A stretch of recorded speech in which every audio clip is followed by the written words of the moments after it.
Salam sejahtera kepada semua. Saya Lim Yu Kuan, nombor metrik 2969918. Hari ini saya akan membentangkan slide tentang perusahaan makanan halal di pasaran tempatan. Pasaran halal sedang mengalami lonjakan kubra, didorong bukan sahaja oleh populasi masyarakat Islam yang semakin meningkat, tetapi juga oleh kesedaran dan permintaan terhadap makanan halal daripada penggunaan bukan Islam. Permintaan yang semakin meningkat untuk makanan halal ini dapat dilihat di seluruh dunia, merangkumi dari negara majoriti Islam ke wilayah di mana orang Islam adalah minoriti. Pasaran yang semakin berkembang disebabkan peningkatan penerimaan dan pengiktirafan makanan halal sebagai simbol pilihan yang sihat dan beretika telah mengukir landscape yang penuh dengan peluang untuk perniagaan yang beroperasi dalam sektor makanan halal. Slide seterusnya adalah memahami pasaran halal. Istilah halal berasas dari bahasa Arab dan dikaitkan terutamanya dalam undang-undang pemakanan mengikut kepercayaan Islam. Halal tidak terhad kepada makanan semata-mata dan ia meluas ke setiap aspek kehidupan yang melibatkan sebarang tindakan atau tingkah laku yang dibenarkan di bawah undang-undang Islam. Oleh itu, peranan halal merujuk kepada pasaran barangan dan perkhidmatan yang mematuhi prinsip Islam. Aspek yang paling menonjol dalam pasaran halal ialah sektor makanan. Makanan halal mematuhi peraturan pemakanan yang digariskan dalam Al-Quran. Namun, terdapat aspek kritikal pasaran halal, antaranya ialah pensijilan halal. Ini disediakan oleh badan pensijilan yang memeriksa dan memastikan produk tersebut mematuhi undang-undang Islam. Slide seterusnya adalah sebelum membuat keputusan, perkara yang perlu dipertimbangkan. Yang pertama adalah pasaran antarabangsa ialah ekosistem yang kompleks di mana pelbagai faktor saling mempengaruhi.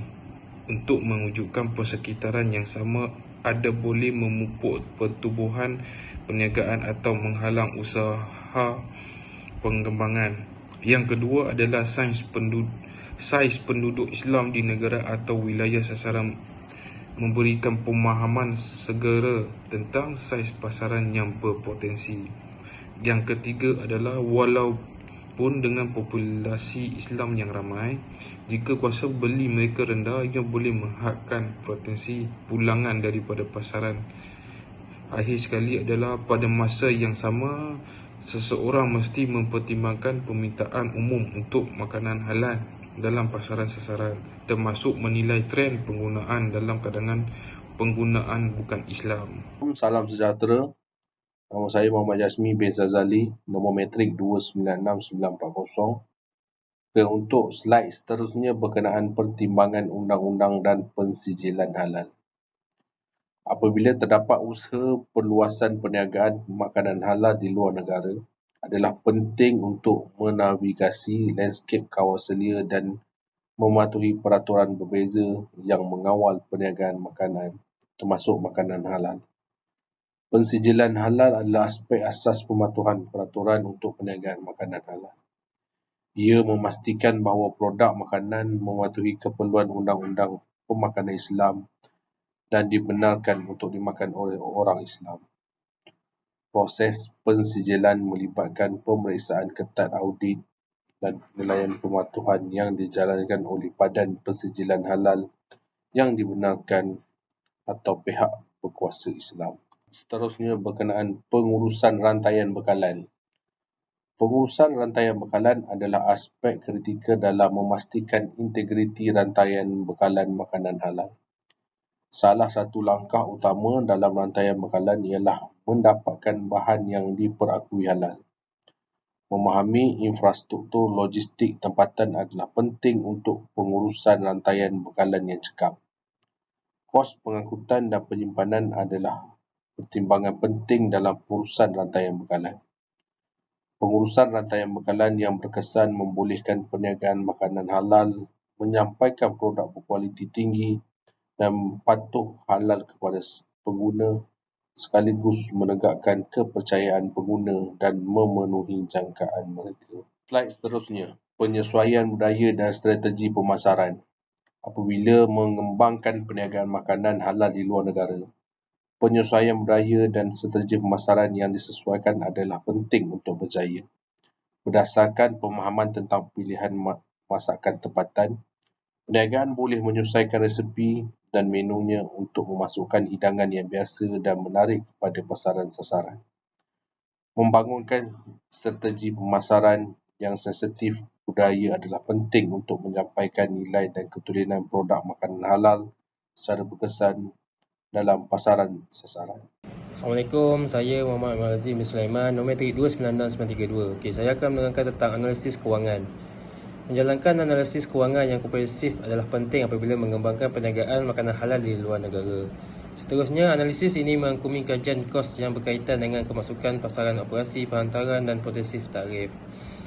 Yang ketiga adalah kos operasi melibatkan perbelanjaan berterusan yang berkaitan dengan menjalankan perniagaan makanan halal. Dan yang terakhir adalah berdasarkan analisis kewangan, strategi penempatan harga harus dibangunkan yang sejajar dengan jangkaan pasaran tempatan dan mempertimbangkan landscape kompetitif. Seterusnya adalah perkongsian tempatan, iaitu membentuk perkongsian strategik dengan perniagaan tempatan adalah strategi yang efektif apabila mengembangkan perniagaan makanan halal di luar negara.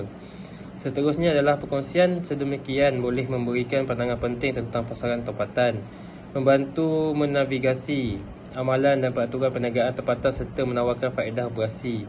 Seterusnya adalah pemahaman ini membolehkan penyesuaian produk dan perkhidmatan untuk lebih memenuhi keperluan dan pilihan penggunaan tempatan. Dan yang terakhir adalah bekerjasama dengan perniagaan atau organisasi tempatan yang mantap meningkatkan persepsi perniagaan makanan halal sebagai pembekal produk halal yang dipercayai dan boleh dipercayai. Dan yang terakhir sekali adalah kesimpulan. Pasaran halal mengalami pertumbuhan yang luar biasa dan memberikan peluang menarik untuk perniagaan yang beroperasi dalam pelbagai sektor. Seterusnya adalah kesedaran dan permintaan yang semakin tinggi terhadap produk halal didorong oleh populasi Islam yang semakin meningkat dan minat yang semakin meningkat daripada pengguna bukan Islam. Ia membentuk landscape pasaran halal global. Yang ketiga adalah dalam penulisan ini kami telah membincangkan beberapa pertimbangan utama bagi pengusaha makanan halal tempatan yang berhasrat mengembangkan perusahaan mereka di luar negara. Dan yang terakhir sekali adalah kami menekankan kepentingan memahami pasaran antarabangsa, menavigasi landscape kawasalia, memastikan integriti rantaian bekalan makanan, penyesuaian budaya, analisis kewangan dan membentuk perkongsian tempatan.